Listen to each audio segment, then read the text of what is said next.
Hello, Planeswalkers. Tyler here.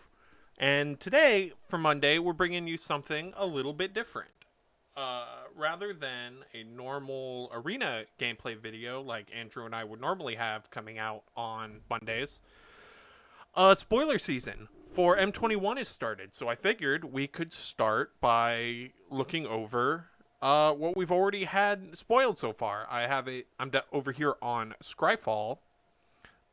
So whatever has been officially revealed, and that is here on Scryfall, I have it down to the first few that were revealed, and yeah, I think we're gonna slowly go up through these. I have seen all of these, but I'm still like uber excited. So let's start with this first couple that we got. We got Mangara the Diplomat, who I he's popped up a few times. He's Mangara of Corindor, or Conindor. I don't actually. Let's. What is the actual word? Corindor. Okay. So yeah, it's cool to see him. See him. What do we got? 2/4, 3 and a white, lifelink. Uh, 2 and a 4, or the 2/4 for 4/4 mana, like with lifelink. Like as far as bodies go, like I'm happy with this. I like him.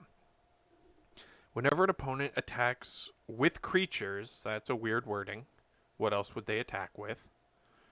If two or more of those creatures are attacking you and or a planeswalker you control, draw a card. So if they swing and they come at me with at least two things, I get to draw a card.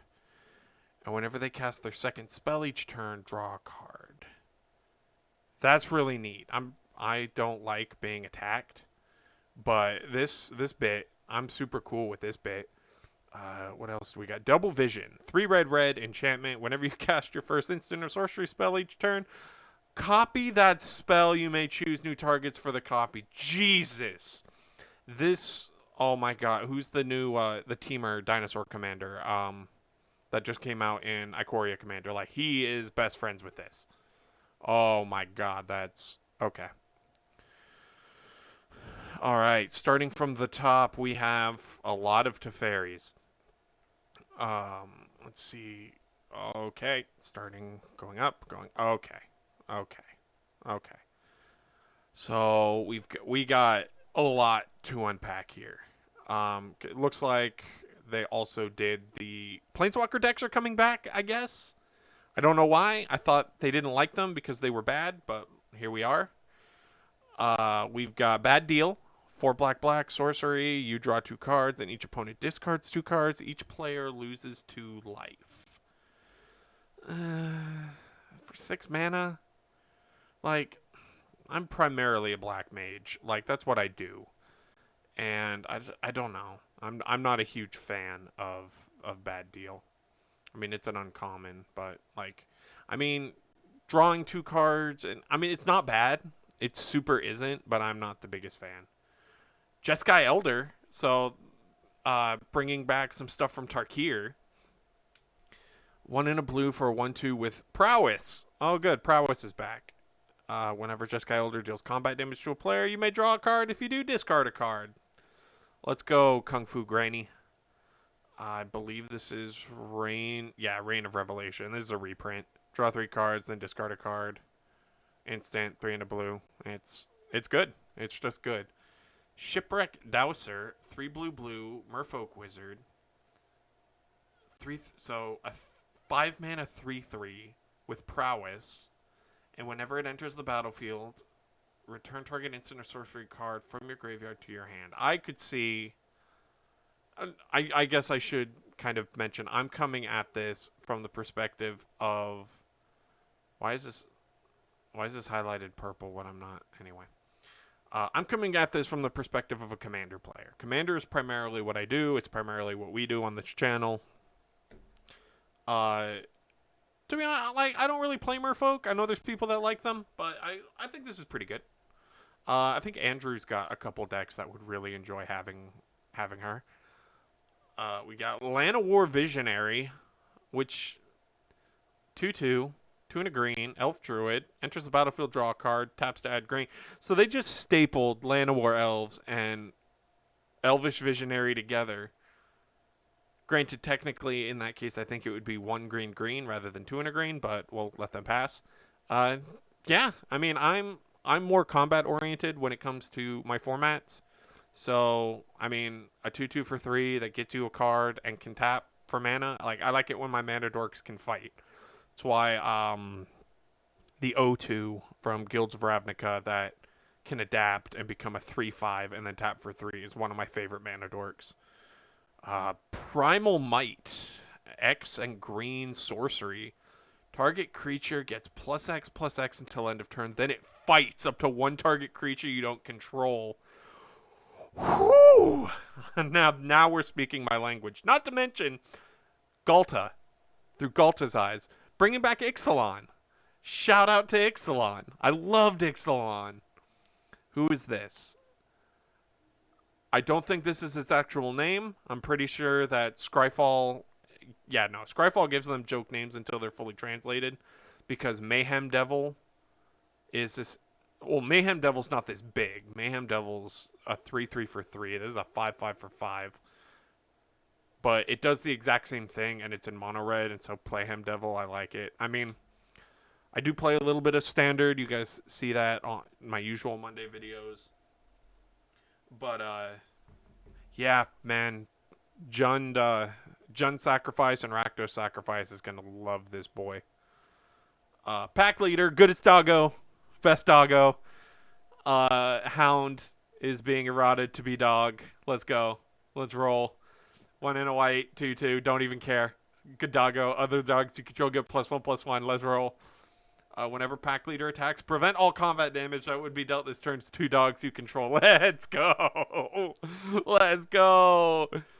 Because, like, that's not even indestructible. Like, oh my god. I love him. He's the goodest boy. Gadrak, the Crown Scourge.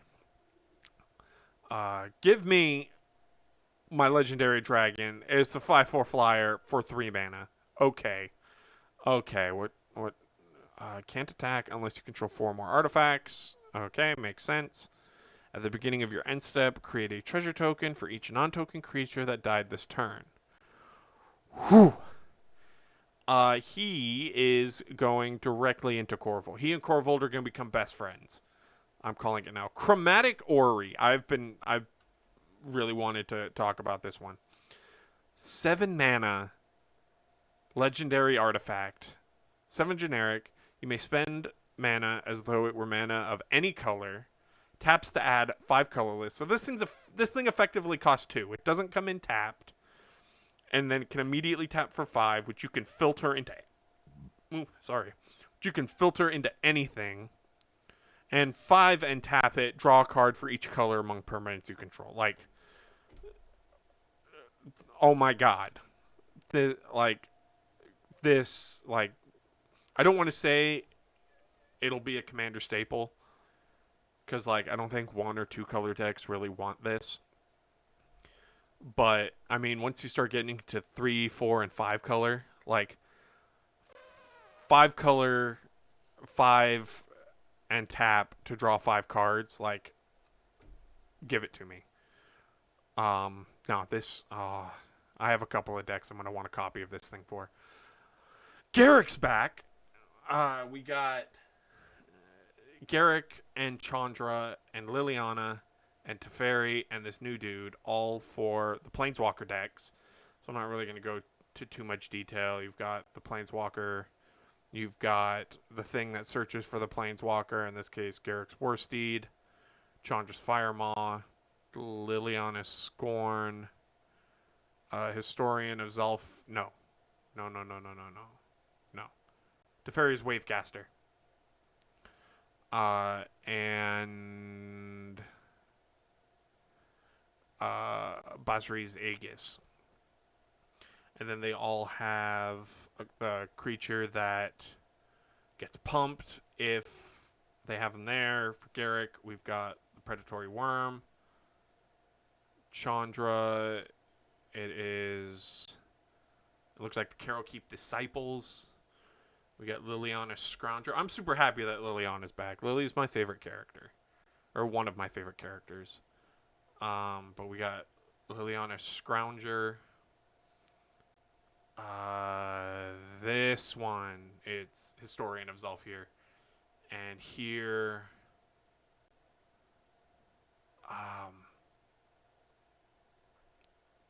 oh yeah, Adherent of Hope for Basri, Devoted Paladin, who I guess is from Amonkhet, which is super cool. Maybe going back to Amonkhet, and then we have just a creature that works with what the Planeswalker wants to do. Wildwood Patrol for Garruk, Stormcaller for Chandra, who's just got some funny flavor text. He became Elder Shaman when his predecessor was mysteriously struck by lightning on a cloudless day. I love it.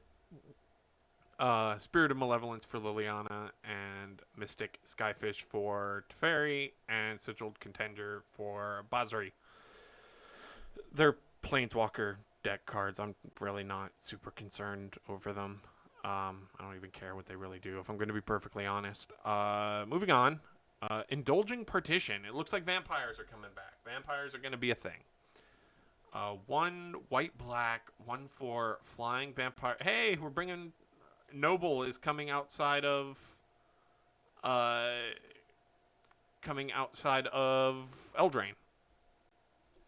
So 3 mana 1/4 with flying and lifelink, and at the beginning of your end step, if you gained 3 or more life this turn, each opponent loses 3 life. Whew. I don't know what's so special about the number 3, because we've also got Dementor's Prey, because it looks like he's getting his soul sucked out. I get it. Instant, 1 and a black, destroy target creature or planeswalker with CMC 3 or less. Take that 3 fairy that's currently in standard. Fierce Empath getting a reprint. 2 and a green, 1/1. When it enters the battlefield, search your library for a creature card with CMC 6 or greater. Reveal it, put it into your hand, shuffle your library. These, I'm assuming that this is going to be a cycle of promo lands, but oh my god, these are gorgeous. These basics. Tormod's Crypt, neat reprint. Ruined Halo. There's a nice... Now we're starting to get into the good reprints. White enchantment. When it enters the battlefield, choose a card name. You have protection from the chosen card name. Oh, I have some decks that want that real bad. Quirion Dryad, who I haven't heard of before, but I hear that she's been downshifted from Rare, which tells me...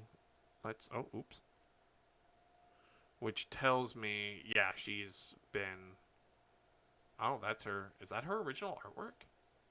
View all prints. Yeah. Cool.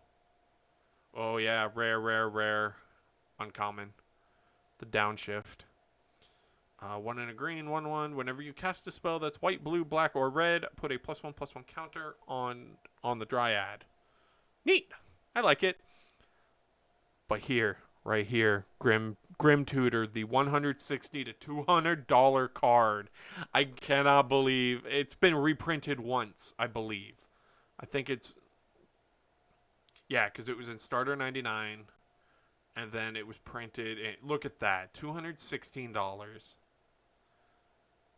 Down to already like $61 for the non-foil version. I don't even want to think about what this is going to cost. Oh my god. Give it to me. As a black mage and commander, give that to me. The first guy that we saw, Vito, Thorn of the Dusk Rose. Again, coming back to Zendikar. 2 and a black, 1/3. Whenever you gain life, target opponent loses that much life. So he's Sanguine Bond. He's Sanguine Bond on a body. 3 black, creatures you control gain a lifelink until end of turn. Him and Gary are going to be best friends. I have a Orzhov Legendary Creatures Matters deck, and I think he's going to fit in quite nicely. Azusa Lost But Seeking. The Kamigawa reprint, who's been reprinted several times. But the Kamigawa reprint, I didn't see coming. But hey, maybe this means we're going back to Kamigawa at some point, which I think is super, super neat. The other reprint I didn't see coming, Ugin. Look at this. Oh, come on. Let's just for a minute just take that in. Look, that's cool. His wing covering that, but then still having the 8.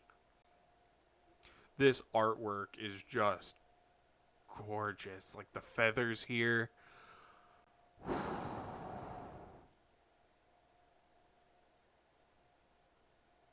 I mean, yeah, the Mythic Edition.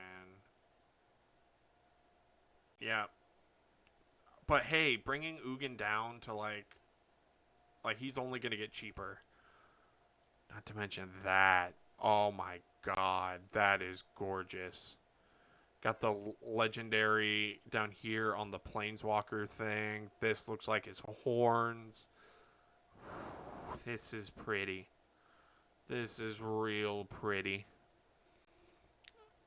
Containment Priest coming back. From what I've never actually played with Containment Priest, but I believe I heard it's a Legacy and Vintage All-Star because it was printed in a Commander set, and now it's being put into a Standard and Modern and Pioneer, so that should be really fun. 1 and a white, 2/2, flash. If a non-token creature would enter the battlefield and it wasn't cast, exile it instead. Oofa doofa. Here it is. The Buy a Box promo. I'm building a Commander deck, Raining Cats and Dogs, around Ren and Seri, Inseparable. 1 and the full Naya. So red, green, white. For legendary Dog Cat. I don't like how long the dog's neck is, but Dog Cat. 4 mana, 4/4. Whenever you cast a dog spell, create a 1/1 green cat. And whenever you cast a cat spell, create a 1/1 white dog. And for the full Naya and tap, deal damage equal to the number of dogs you control to any target, and gain life equal to the number of kitties you control. Let's go. Cat Dog Tribal all day. Spark Hunter Masticore. 3 mana, 3/4. As an additional cost to cast this spell, discard a card. Protection from Planeswalkers. Digging it. Let's go. For 1, it deals 1 damage to target Planeswalker. Basically, if there are Planeswalkers you don't want on the field, you no longer need to swing at them. Just pay whatever you want. Just brat them down. Just shoot them down. Don't even need to bother attacking. Or give him indestructible until end of turn, just in case someone tries to deal with him and get your Planeswalkers. Fairy's Ageless Insight, legendary enchantment. 2 blue. If you would draw a card, except for the... I just take a break from this for a second. Just this promo frame on all of these is just so pretty. Back to the card. If you would draw a card, except for the first one that you draw at each of your draw steps, draw 2 cards instead. Whew. Combine this with a Consecrated Sphinx and just draw all the cards. Just draw like 4 cards. Teferi's Tutelage. Oh, that's right. Mill is officially a keyword. They officially keyworded Mill. 2 and a blue enchantment. Teferi's Tutelage. When it enters the battlefield, draw a card, then discard a card. Whenever you draw a card, target opponent mills 2 cards. The absolute madmen. They friggin' did it. Teferi's Protege. 2 and a blue, 2/3, 1 and a blue, tap, draw a card, then discard a card. Yep, that seems like a blue common, all right. And here's Teferi with a bunch of different artworks. And by a bunch of different artworks, I mean there's very slight differences on all of their artworks, but... And then he's got the borderless treatment, but I don't think I've ever been more scared of a Planeswalker. Because, let's see what we got. So, 2 blue for a 3 mana legendary Planeswalker, Teferi. You may activate loyalty abilities of Teferi, Master of Time, on any player's turn anytime you could cast an instant.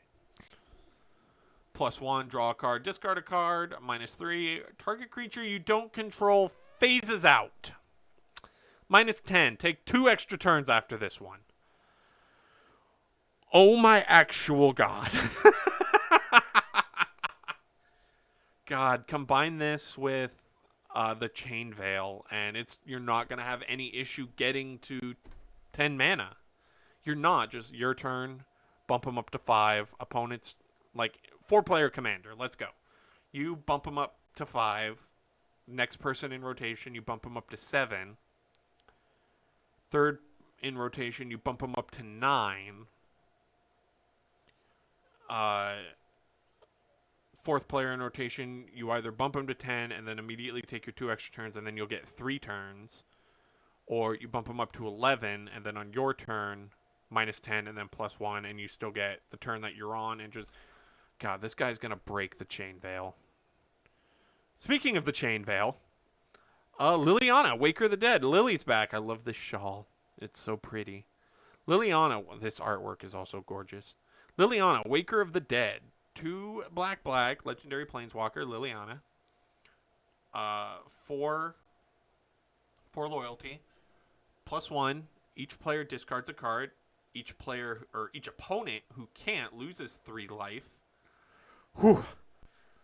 Minus 3. Target creature gets -X until end of turn, where X is the number of cards in your graveyard. Not even just creature cards. -7. You get an emblem with, at the beginning of combat on your turn, put a target creature card from a graveyard onto the battlefield under your control. It gains haste. Oh, I need a copy of this Liliana now. I've got a couple Lilianas that I run right now. In my mono black deck, I've got her original and I've got Dreadhorde General, but she's gonna fit in real nicely. Real nicely. Peer into the Abyss. Creepiest artwork I have ever seen. 4 black. Sorcery. Target player draws cards equal to half the number of cards in their library and loses half of their life. Round up each time. This is just begging to become part of a combo to kill someone.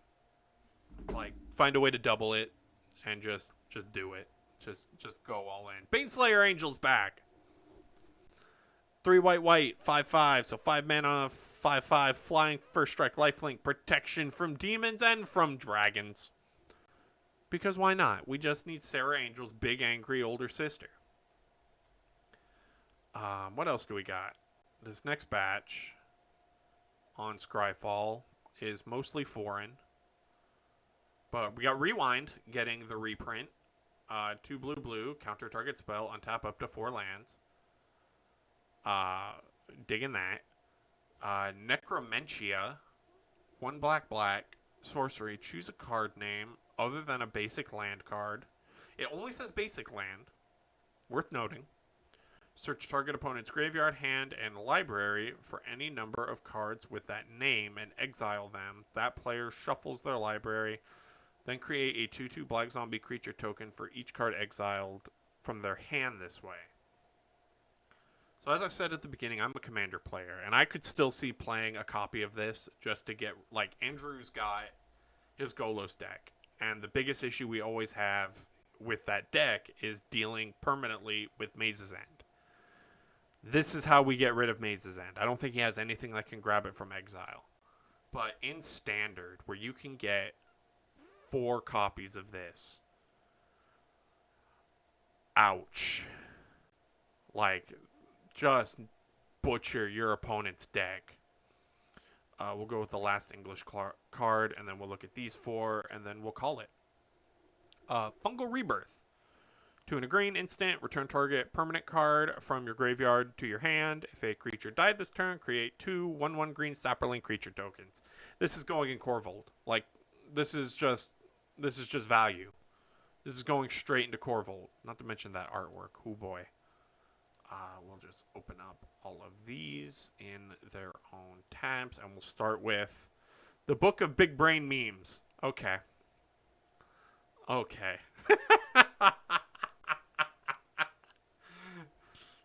2 mana artifact. You can tap it to put a page counter on it and scry 1, or you can pay 2 and tap to put a page counter on it and draw a card. And whenever it has 4 or more page counters on it, exile it and gain 4 life. Okay, so you read the book, and depending on how much you put into reading the book, Like if you're just kind of skimming it or if you're actually studying it, you get stuff from it. And then when you're done with the book, you get rid of it and you gain some life. I like it. Let's roll. I love Spoopy Scythe. Okay. I want to meet whoever's running the naming convention thing here on Scryfall. Veteran Philosopher. 3/1 human warrior. Discard a card. Tap him. He gains indestructible until end of turn. Okay. I'm not super impressed.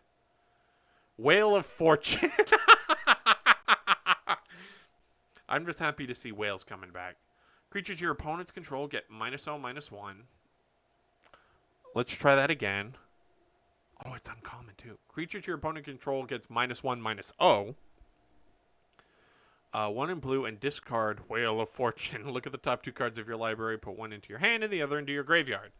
I like it. I can't wait to figure out what this thing's actual name is, but this seems weird in the art. But I'm 100% on board with the giant 7/7 for 7 whale.